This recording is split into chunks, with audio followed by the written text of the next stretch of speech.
Hi friends, welcome back to my YouTube channel Iritty family. Harsha Jitheesh ആണ്. ഇന്ന് ഞാൻ നിങ്ങളോട് സംസാരിക്കുന്ന കാര്യം ക്യാൻസർ ചികിത്സയിലെ പാലിയേറ്റീവ് കെയർ എന്നുള്ളൊരു സംഭവം ഉണ്ടല്ലോ, അതിന് എത്രത്തോളം പ്രാധാന്യം ഉണ്ടെന്നുള്ളതാണ്. കാരണം ഇത് കേൾക്കുമ്പോൾ തന്നെ എല്ലാവർക്കും ക്യാൻസർ പേഷ്യൻസ് ഒക്കെ ഒന്ന് ഞെട്ടും. ഞാനും ഓൾറെഡി ഞെട്ടിട്ടൊക്കെ ഉണ്ടായിരുന്നു. കാരണം എനിക്ക് ക്യാൻസർ ആണെന്ന് പറഞ്ഞ ആ ഒരു ടൈമിൽ ഇവിടെ പാലിയേറ്റീവുകാരൊക്കെ വന്നിട്ടുണ്ട്. ഞാൻ പറഞ്ഞ എനിക്ക് എൻ്റെ ആവശ്യമൊന്നും ഇല്ല, എനിക്കിപ്പോൾ അങ്ങനത്തെ പ്രശ്നങ്ങളൊന്നും ഇല്ല. അത് തന്നെയായിരിക്കാം എല്ലാ ക്യാൻസർ പേഷ്യൻസിൻ്റെ ഒരു നിഗമനം. പക്ഷെ അങ്ങനെയൊന്നും അല്ല കേട്ടോ. പാലിയേറ്റീവ് കെയർ എന്ന് പറഞ്ഞു കഴിഞ്ഞാൽ നമ്മൾ ക്യാൻസറിൻ്റെ സ്റ്റാർട്ടിങ്ങിൽ നമുക്ക് വേദനകൾ ഉണ്ടാകാം, പ്രശ്നങ്ങൾ ഉണ്ടാകാം. പക്ഷെ അവരവിടെ നമ്മളെ അവർ നോക്കാനും അല്ലെ അവർക്ക് ജസ്റ്റ് എല്ലാ കാര്യങ്ങളും അവർക്ക് ചെയ്യാൻ അവർക്ക് പറ്റുന്നുണ്ട്. പാലിയേറ്റീവ് അങ്ങനെ തന്നെയാണ്. പിന്നെ നമുക്ക് വിചാരിക്കുന്ന പോലത്തെ കാര്യങ്ങളൊന്നും അല്ല കേട്ടോ. നമുക്ക് സർജറി നടക്കുന്ന ഒരു ടൈമിൽ നമ്മൾക്ക് പാലിയേറ്റീവ് സർജറി ആയിരിക്കാം, അല്ലെ കീമോ നടക്കുന്ന ഒരു ടൈമിൽ പാലിയേറ്റീവ് കീമോ ആയിരിക്കാം. അതൊക്കെ അവരൊക്കെ എല്ലാം ഹെൽപ്പ് ചെയ്യും, നമ്മുടെ എല്ലാ കാര്യങ്ങളും ഹെൽപ്പ് ചെയ്യും. നിങ്ങൾ അങ്ങനെ ചിന്തിക്കണ്ട കേട്ടോ, അതൊക്കെ തെറ്റിദ്ധാരണകളാട്ടോ. നമ്മൾ ഈ ക്യാൻസർ പിടിച്ചിട്ട് നമ്മൾ മരിക്കാൻ തുടങ്ങുന്ന ഒരു സമയത്ത് മാത്രമാണ് നമ്മൾ പാലിയേറ്റീവ് കെയർ നമുക്ക് ആവശ്യം ഉള്ള ആ ധാരണയൊക്കെ നമ്മൾ മാറ്റിക്കണം. കാരണം ഞാനും അങ്ങനെ ചിന്തിച്ച വ്യക്തിയാണെന്ന് ഞാനിപ്പോൾ പറഞ്ഞിട്ടുണ്ടല്ലോ. കാരണം അങ്ങനെ തന്നെയായിരുന്നു ഞാൻ ചിന്തിച്ചത്. പക്ഷെ അങ്ങനെയൊന്നും അല്ല കേട്ടോ. അവരെ നമ്മളെ ഹെൽപ്പ് ചെയ്യും, നമ്മളെ ഓരോ കാര്യങ്ങളിലും നമ്മളെ ഹെൽപ്പ് ചെയ്യും. പിന്നെ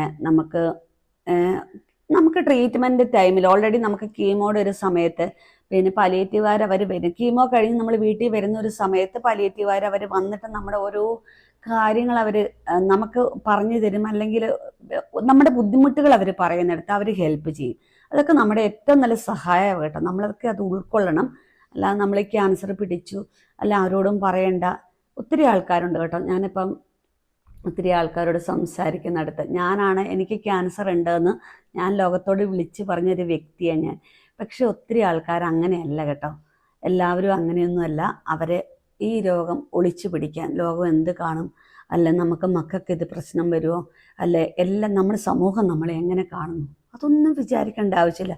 സമൂഹം നമ്മളെ എങ്ങനെയാണ് കാണേണ്ടത്, നമ്മൾ എന്തെങ്കിലും വൃത്തികേട് അല്ല ഏതെങ്കിലും വൃത്തികെട്ട രീതിയിൽ നമ്മൾ നടന്നിട്ട് വന്ന രോഗമൊന്നും അല്ലല്ലോ ഇത്. ഇതൊക്കെ നമ്മൾ ചിന്തിക്കേണ്ട ആവശ്യമാണ്. കാരണം ഞാനിപ്പോൾ പോയിട്ടുണ്ട്, ഇന്നലെ ഇമ്മ്യൂണോതെറാപ്പിക്ക് പോകുന്ന ആ സമയത്ത് വരെ എന്നോട് കുറേ പേര് എന്നോട് പറഞ്ഞിട്ടുണ്ടായിരുന്നു, എല്ലാവരോടും ലോകം മുഴുവൻ ഞങ്ങൾ അറിഞ്ഞിട്ടില്ല, ഞങ്ങൾ റൂമിൽ തന്നെ ഒതുങ്ങിക്കൂടുക. എന്തിനാണ് ഒതുങ്ങിക്കൂടുന്നത്? ഇതൊന്നും ഇന്നത്തെ കാലത്ത് നമ്മളങ്ങ് വിചാരിക്കരുത്. അപ്പം ഈ ക്യാൻസർ പേഷ്യൻസിൻ്റെ മൈൻഡ് നല്ല രീതിയല്ല. അവർക്ക് ഓൾറെഡി നമ്മൾ കീമോ ഒക്കെ നടക്കുന്ന സമയത്ത് നമ്മൾ ക്യാൻസർ ആണെന്ന് അറിയുന്ന ഒരു ടൈമിൽ അവരുടെ മൈൻഡ് അത്രത്തോളം സെറ്റൊന്നും അല്ല.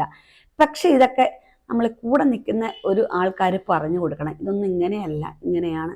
അവരുടെ ഒരു ധൈര്യത്തിൽ, അവരുടെ മുഖഭാവത്തിൽ, അല്ലെ അവരുടെ ഒരു വർത്തമാനത്തിലൊക്കെയാണ് ഇവരൊക്കെ മുമ്പോട്ട് പോകുന്നത്.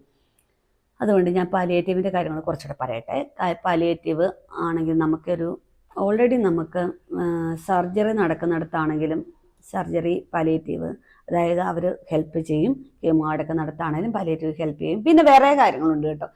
നമുക്ക് ചില ക്യാൻസർ നമ്മൾ ഒത്തിരിത്തോളം അങ്ങ് എത്തിപ്പോകുന്ന ഒരവസ്ഥയുണ്ട്. കാരണം നമ്മളെല്ലാവരും വിചാരിക്കുന്നത്, ചിലർ വിചാരിക്കും, ചിലർ അങ്ങനെ വിചാരിക്കാറുമില്ല, ചിലർ വിചാരിക്കും അവസാന നിമിഷം വരെ ട്രീറ്റ്മെൻറ്റ് ചെയ്യണം, കിട്ടുമോ എന്നൊക്കെ വിചാരിക്കും. പക്ഷെ എല്ലാം തെറ്റിപ്പോയൊരു സമയം ഉണ്ടെങ്കിൽ പോലും നമുക്ക് പാലിയേറ്റീവ് കെയർ മാത്രമായിട്ടോ നല്ലത്.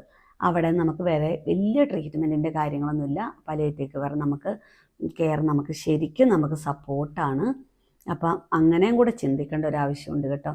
അത് പാലിയേറ്റീവിനെ കുറിച്ച് ഞാൻ പറയുന്നിടത്ത് ആർക്കും ടെൻഷനോ കാര്യങ്ങളോ ഒന്നും വേണ്ട. ഞാൻ പറഞ്ഞല്ലോ, ക്യാൻസറിൻ്റെ സ്റ്റാർട്ടിങ് തൊട്ട് ക്യാൻസറിൻ്റെ എൻഡിങ് വരെ ഇത് നമുക്ക് സപ്പോർട്ടാണ്. അതുകൊണ്ട് പാലിയേറ്റീവ് കെയർ എന്നുള്ളൊരു സംഭവം നമ്മൾ ആരും അകറ്റി നിർത്തേണ്ട ആവശ്യമൊന്നുമില്ല കേട്ടോ.